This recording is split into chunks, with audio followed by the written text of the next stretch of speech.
Steht es bei Ihnen auch daheim auf dem Nachttischli, das Herdöpfelgewürz? Wenn Sie mehr über das Herdöpfelgewürz, den Valentin Stettler und seine Stedi Gewürz AG erfahren möchten, dann bleiben Sie dran.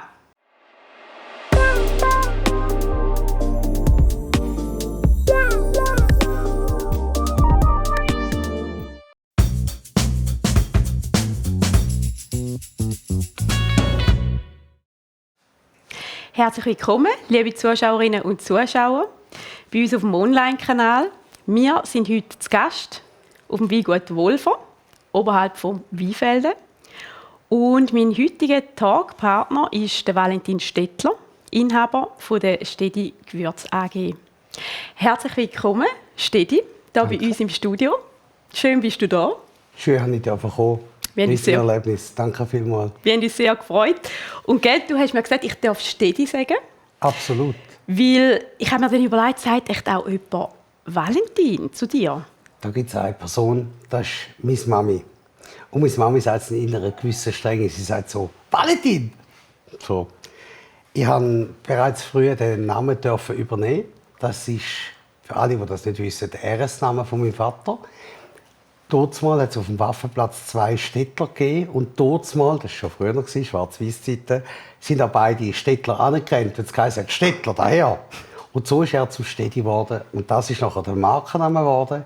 Und für mich dann so der Spitzname, weil Valentin relativ lang ist und viele Leute abkürzen. Darum bin ich lieber der Stedi wie der Valle. Darum ist das so. Ja, und passt ja super, wenn man gerade noch den gleichen Firmennamen sozusagen hat. Also besseres Marketing gibt es nicht, gell? Miteinander verschmolzen. Genau. Absolut. Also, du hast deine Mami angesprochen vorher, gell? Und du hast mir im Vorfeld gesagt, deine Mami und dein Papi, ganz wichtige Personen in deinem Leben und eine grosse Dankbarkeit, habe ich gehört. Absolut. Du musst dir vorstellen, wenn du in einem kleinen Kaff, und ich sage bewusst Kaff wie Apfeltrangen, sagst als Schüler, dass dein Papi jetzt Gewürzmischer ist, dann habe ich genau den Smile, den hatte ich von allen gehabt. Er sagt, ja, aber Gewürz, das funktioniert nicht und das geht nicht und überhaupt. Mein Papi war erfolgreicher Metzger in Apfeltrangen, hat eine super Metzgerei geführt, problemfrei. Problemfrei heisst, die Kunden sind gekommen, haben gerne gehabt, hat Fasnachtskostüme angehabt und es ist wirklich so echt der Dorfmetzger gewesen, das es heute fast nicht mehr gibt. Und am 1. April 1980 ist er zu meiner Mami gekommen und hat gesagt, du Pia, ich habe hier eine Firma gegründet und ich bin jetzt neuer Gewürzmischer. Und meine Mutter, 2 Kinder, ich habe noch eine Schwester und mich, sagt sie, ja, aber Peter, weisst du, und es ist sicher das Einkommen und das ganze Dorf hat gelacht. Weil das braucht es ja nicht, es braucht kein Gewürz. Und ich habe dort mal mit 5 nicht verstanden, was das bedeutet, wenn man eine Leidenschaft auslebt. Mein Papi hat mit knapp 30 entschieden, das ist das, was ich machen will. Jetzt bin ich 50 und ich verstehe jetzt, was das bedeutet, wenn man seinen Traum lebt.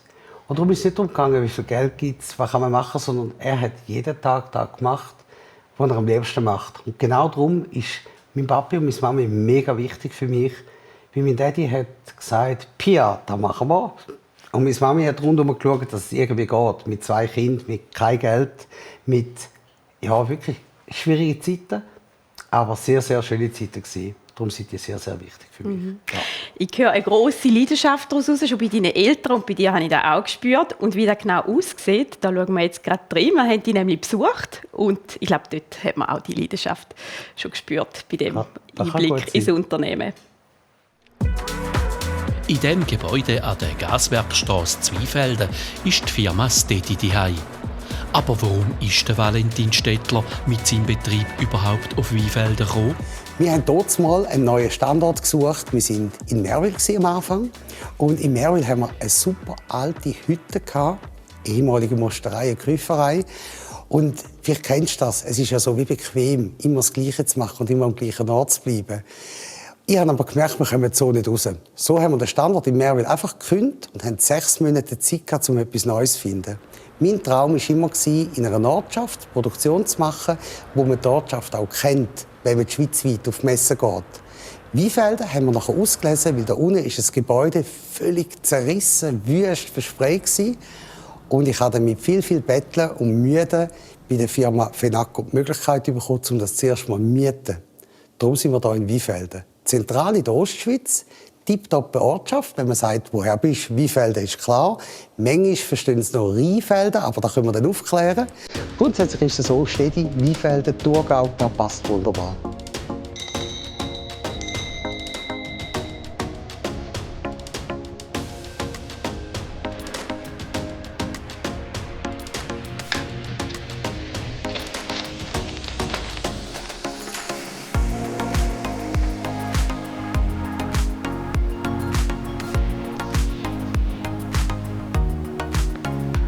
Wir haben insgesamt 4 verschiedene Abteilungen in diesem Betrieb.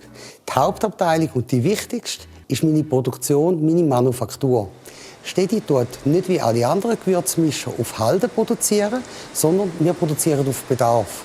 Das heisst, je nach Saison, je nach Kundenbestellungen, die reinkommen, sind wir am Verarbeiten. Die Produktion ist bei uns im EG, gerade wenn man reinkommt, auf der linken Seite. Vor der Produktion habe ich meine Logistikabteilung. Alle Bestellungen, die erfasst werden im Büro oben, gehen nachher via Scanner aber in die Logistik. Und die Logistik macht die ganzen Lieferungen parat, die täglich von der Firma Tourtrans und von der Post abgeholt werden und in der ganzen Schweiz verteilt werden. Eine weitere Abteilung, die wir natürlich haben, ist Administration, Verkauf, Innendienst. Das sind alles die Bürosachen, wo wir Rechnungen zahlen, wo wir den Kunden per Telefon sagen, was es alles Neues gibt, dass sie es nicht vergessen. Und wo wir natürlich auch einen grossen Teil vom Marketing machen.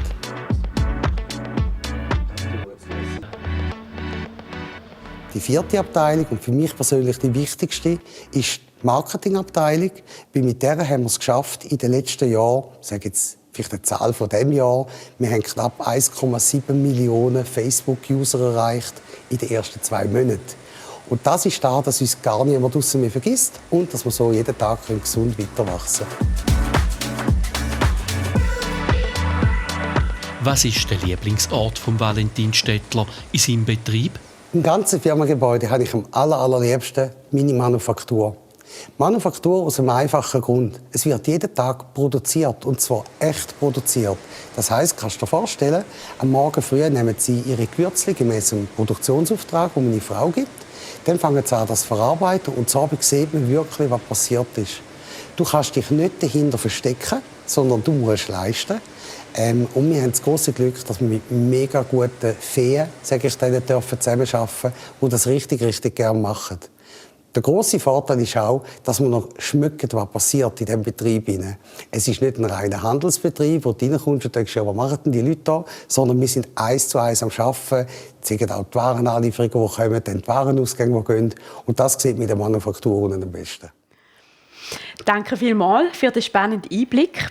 Was mir so im Ohr hängen geblieben ist, sind die 1,7 Millionen Follower, die du da auf den sozialen Medien hast. Das ist eigentlich ein Wahnsinn, oder? Weil wir haben dich besucht und das sind irgendwie 8 Mitarbeiter und ihr habt eine riesige Präsenz, oder? Ich meine, eben seit dem Herdöpfelgewürz eigentlich habe ich euch so richtig auf dem Radar, wo ich merke, aha, die Firma ist seitdem für mich bekannt, seit dem pinken Auftritt und seit dem Herdöpfelgewürz. Und mich würde interessieren, marketingtechnisch, wie schafft ihr das? Oder wie schafft ihr so eine Präsenz irgendwo zu haben, so eine Bekanntheit schweizweit, oder? Muss man sagen.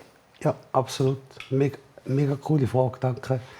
Wir haben das große Glück, dass wir nie stehen geblieben sind.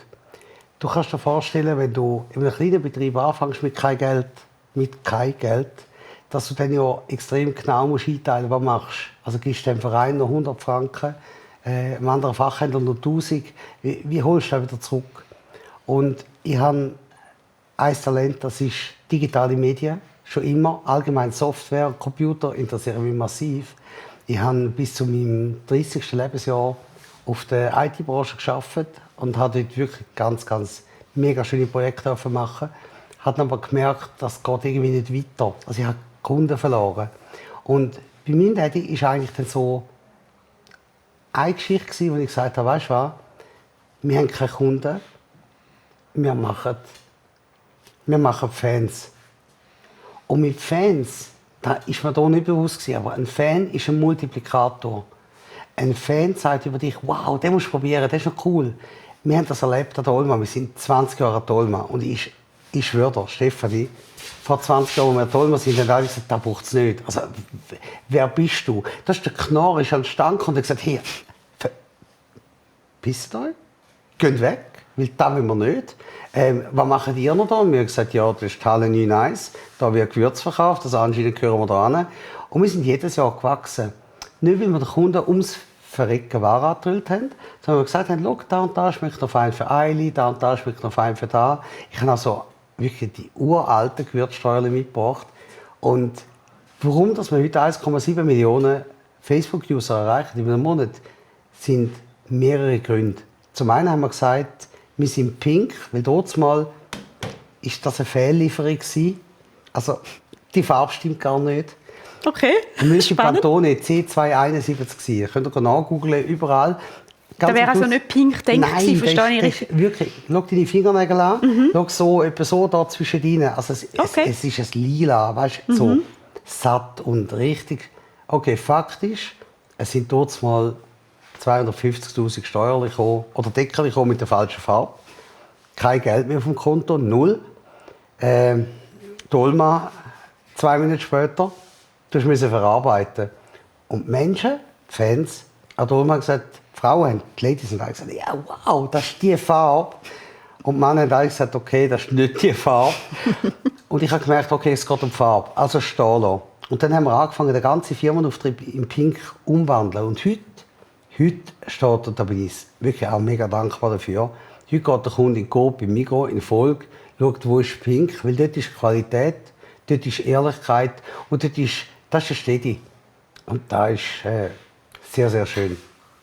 Spannend, ja, wirklich, wie das so aus Zufall heraus eigentlich entstanden ist, hat mich jetzt gerade fasziniert, oder? Und du hast gerade angesprochen, man geht in Coop, in Migros, in Volk und so weiter. Eben, ihr seid so breit verteilt in der Schweiz. Also ihr seid in der Schweiz in diversen Läden erhältlich, also bei diversen Grossisten. Und mich würde es noch interessieren, wie bist du denn da zumal? Eben du hast gesagt, wenig Geld und ich weiss, was das kostet, wenn man in die Regale rein möchte, in die guten Plätze.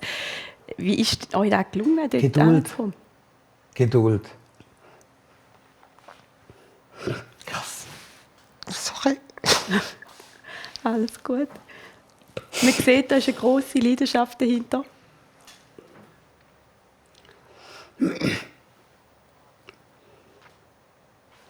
Schluck Wasser.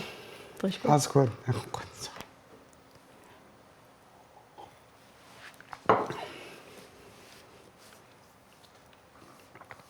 Grundsätzlich ist es ja so, gemäß Businessplan musst du da hingehen und so viele Fachhändler kontaktieren und da und da und da machen. Und irgendwann funktioniert es. Und das war bei uns auch so gewesen. Ich habe die Aufgabe bekommen, eine Firma aus dem Null heraus weiter aufzureissen. Das Ziel war, meinen Vater und meine Mutter in ein pensionswürdiges Alter zu führen. Es war kein Geld rum, viel Minus. Und natürlich war ein Coop ein Traum. Und wie haben wir den Coop bekommen? Spannend. Wir waren in der Olma. Der Andreas Strässle, das ist der Einkäufer von Coop Ostschweiz, ist vorbeigekommen und hat gesagt, da ist Salatgewürz. Endlich muss Salatgewürz über. Man muss nicht immer in Volk kaufen. Ich habe gesagt, wer bist du für einen? Er ist der Andreas Strässle. Ich bin so der Du-Typ. Ich liebe Menschen. Und ich habe gesagt, ja, aber du kannst es ja auch in deinem Laden verkaufen. Wir sind schon Coop Ostschweiz. Er sagte, ja, wir telefonieren nach der Olma. Die Olma hat uns extrem viel Business-Kontakt gebracht. Das ist das, was die meisten nicht begreifen. Die meisten meinen, wir sind an der Olma und das sind nur, excuse, wenn ich sage, so, das sind nur so Konsumenten. Jeder kann ein Fan werden. Dann der Stressle haben wir hier krallen können. Er hat dann angerufen nach der Olma und gesagt, steh dich, komm mal auf Grossa rauf. Und jetzt ist der Punkt gekommen, den du vorher gesagt hast, der hat mich emotional gemacht. Weil Kohle, Kai, Coop nimmt Listungsgelder, du musst 50 bis 100'000 Franken zahlen pro Regalplatz, haben wir nicht gehabt. Und trotzdem wollte ich unbedingt wachsen, weil man mehr Geld braucht. Ich wollte meine Eltern gute Pension machen, die Firma aus der Schule rausbringen.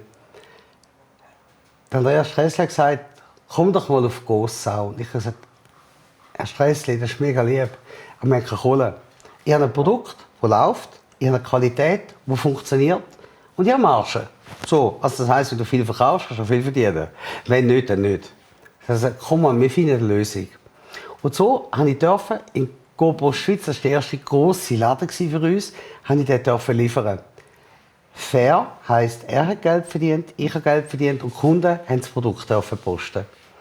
Und ein paar Jahre später, nicht viel, etwa 3 Jahre, steht der Andreas Strässle. Wir sind auch wieder an der Olma. Die Olma ist für uns eine ganz zentrale Dreh- und Angelstelle, die wir hatten. Wir waren an der Olma und ich war dort ein Verkäufer. Ich kann dir vorstellen, so, ja, nimm noch da und nimm noch das. Und dann habe ich Geld in die Hand genommen und so. Und er hat gesagt, ja, cool. Und ich habe immer links da habe ich gesehen, da stehen 2. Und die beobachten mich. Also wie ein Film. Und ich dachte, nein, also... Ich habe keinen Eintritt bekommen, also gehen wir ganz einfach an. Und dann bin ich zu den 2 Typen an und gesagt, hey, findet ihr das lustig, mich so zuzuschauen? Und sie so, ja, der eine schaut mich so völlig schockiert an und sagt so, Valentin, weißt du, wer ich bin? Und ich sage so, sorry, 2. Olma-Donnerstag, Olma geht von Donnerstag. Ich fange Donnerstag an, gehe bis zum Sonntag die Woche drauf. Das ist mega lang.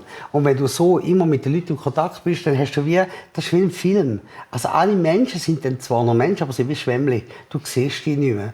Und ich so, hey, musst du mir helfen? Ich keine Ahnung. Dann sagt er so, ja, weißt du, Coop. Dann sage ich, yes. Mein wichtigster Kunde, der Andreas Strässle. Und er sagt so, ja, sorry. Das ist der Markus Zürcher von Basel.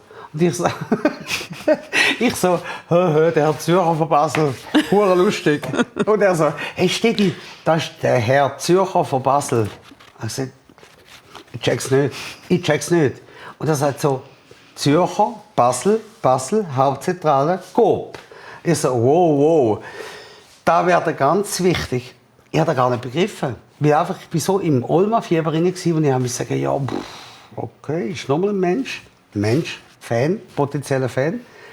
Und habe mich dann aber super zur Affäre ausgezogen. Ich bin hinter den Stand gegangen, habe 2 Olma-Bordwurst-Gutscheine geholt, habe dem Herrn Zürcher gesagt, Herr Zürcher, da ist ein Gutschein für eine Olma-Bordwurst. Andreas, da ist ein Olma-Bordwurst-Gutschein.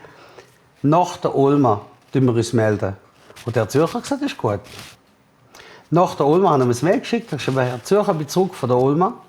Wäre jetzt bereit für eine Bestellung, logisch. Verkäufer müssen.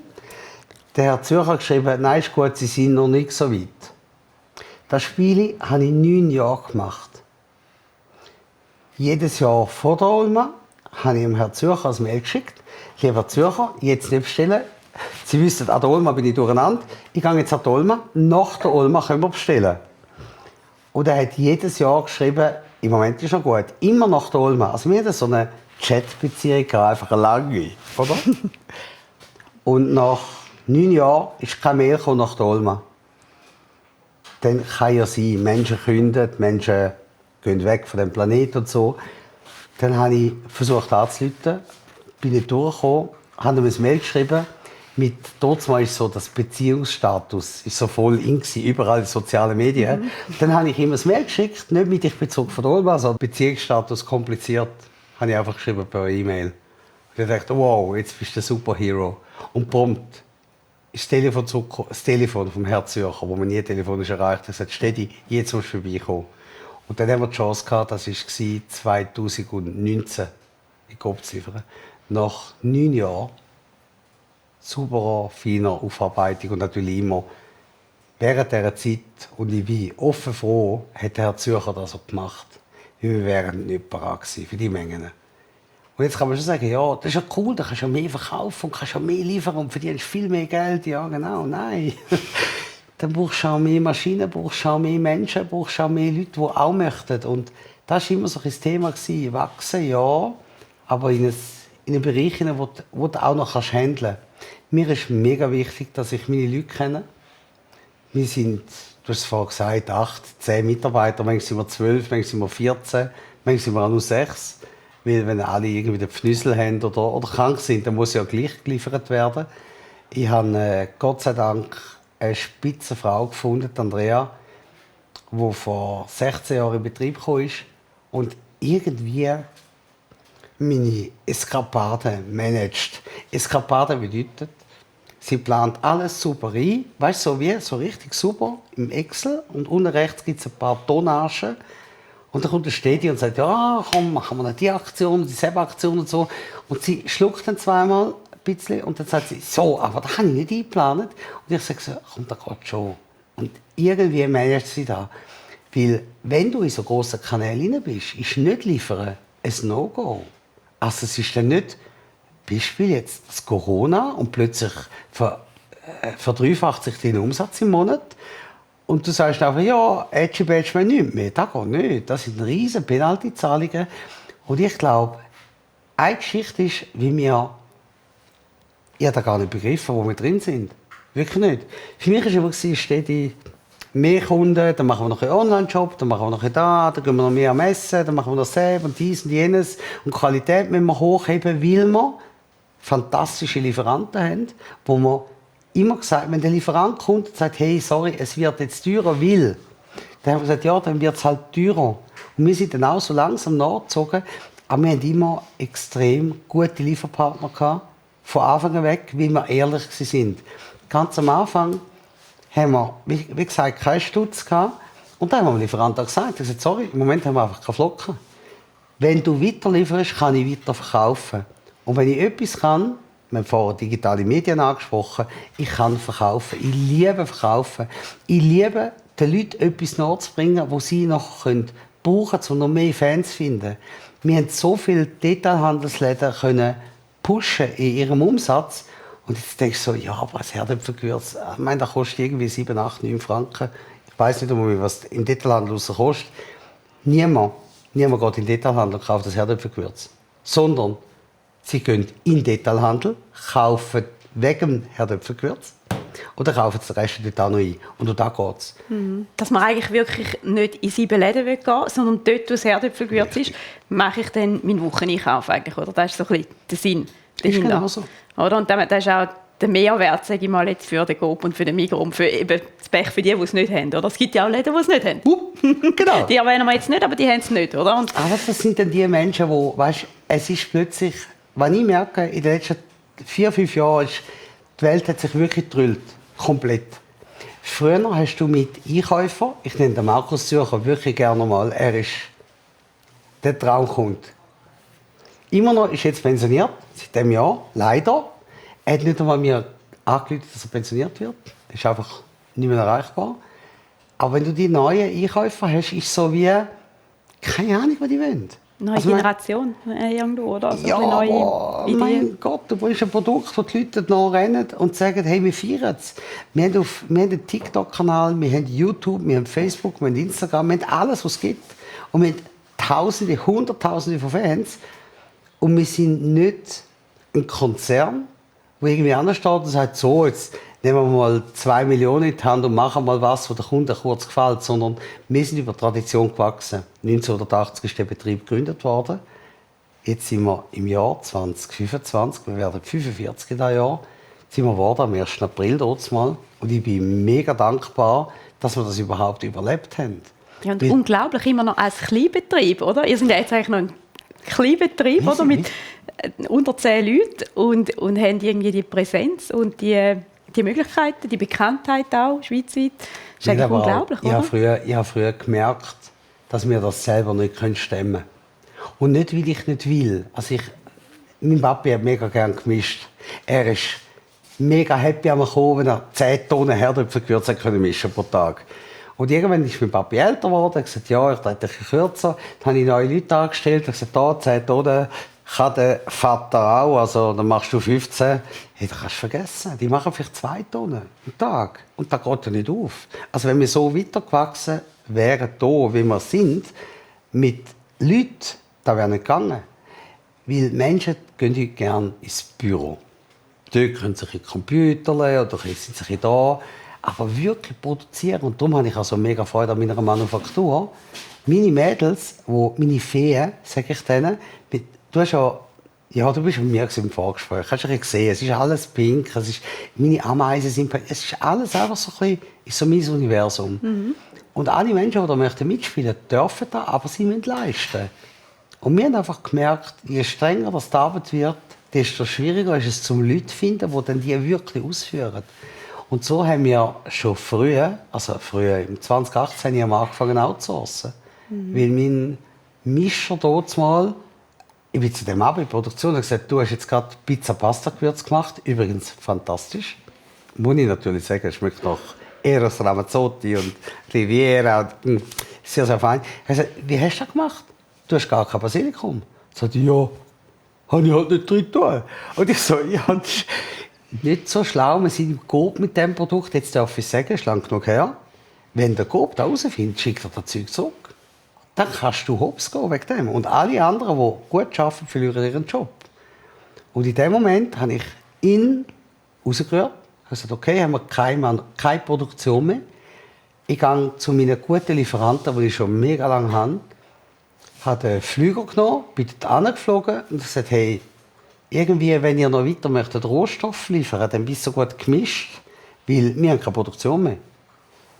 Und wir haben, wenn wir das dort mal nicht gemacht hätten, im 2018, wären wir heute gar nicht mehr da. Weil wir hätten Corona nicht überlebt mit den Mengen, die gekommen wären. Das heisst eigentlich wirklich, dass das Abfüllen dann bei euch in der Manufaktur vor Ort so noch stattfindet, wenn ich das richtig verstehe. Ja, wirklich eine wahnsinnig schöne Geschichte. Auch, man merkt eben, das war sehr emotional jetzt. Und auch die Leidenschaft dahinter. Und es hat mich so fasziniert, die Beharrlichkeit und trotzdem nicht aufdringlich, die ihr hattet, um durchhalten, das Durchhaltevermögen. Und ich finde das, glaube, für jeden Unternehmer inspirierend, ja, wie ihr das macht. Danke vielmals für die interessanten Ausführungen. Dir, Valentin. Ich glaube, wir könnten, jetzt habe ich ja Valentin gesagt, hast du gemerkt, nicht mehr steht ich vor lauter so emotional. Wie eine Mami? Genau, wie eine Mami, ja. Nein, aber ich glaube, wir könnten noch eine zweite Folge machen, weil du hättest noch so viel zu erzählen. Aber an dieser Stelle, wir haben ja so um die 20 Minuten, gell? Müssen wir jetzt leider langsam abschließen. Es wäre wunderbar spannend. Wenn ihr nicht alles erfahren wollt, müsst ihr jetzt ein bisschen abschließen, das ist okay? Genau, aber wir können ja Zuschauer wie Gewunderung machen und sagen, vielleicht gibt es ja dann auch noch mal eine zweite Folge, wo wir dann alle anderen Geschichten noch, es gibt ja noch Geschichten zum Herdöpfelgewürz, die hätte ich auch gerne gehört. Die haben wir noch nicht erzählt. Es gibt noch ganz viele Geschichten. Unseren Hippie-Bus wissen wir nicht. Nein. Warum dass wir die erfolgreichsten sind. Die erfolgreichsten Worte sind im Gewürzverkauf auf dem Markt. Also, ich habe da noch ein Gefühlsprobe. Genau, also liebe Zuschauerinnen und Zuschauer, ich denke, wir machen eine zweite Folge. Wir werden den Städti da vielleicht noch mal zu Besuch haben, irgendwann bei uns. Jederzeit, und jetzt, du hast gesehen, da stehen noch ein paar Osterhasen. Könntest du mir ganz vorsichtig mal einen oben runtergeben? Ich probiere es schnell. Genau. Moment, weil die sind eigentlich für unsere Zuschauerinnen und Zuschauer gedacht. Ist jetzt kein Geschenk für dich, leider. Okay. Aber du darfst mal gerne. Ich schaue trotzdem motiviert, das ist gut. Ist gut. Genau. Liebe Zuschauerinnen und Zuschauer, Sie dürfen mit uns über die Osterviertung auf Osterhasensuche gehen. Und für das dürfen Sie uns folgen auf all unseren Social-Media-Kanälen, also Facebook, Instagram und LinkedIn. Darauf wird es über die Osterviertung von Gründonnerstag bis Ostermontag Hinweise geben, wo die Gutscheine für die Osterhasen, für die 5 versteckt sind. Die sind in ganz Weinfelden versteckt. Und ja, wir würden uns freuen, wenn Sie sich auf die Suche aufmachen, so einen Gutschein finden und den nachher in der Handwerksbäckerei Strassmanns Weinfelden einlösen können. Ich wünsche Ihnen jetzt schon ganz viel Erfolg und wunderschöne Ostertage. Stedi, dir ganz herzlichen Dank, bist du da gewesen. Es war sehr berührend, sehr spannend. Ich könnte noch stundenlang weiterreden. Wie gesagt, Folge 2 ist in Planung. Und ja, danke fürs Zuschauen Ihnen, liebe Zuschauerinnen und Zuschauer. Danke. Danke. Danke für die.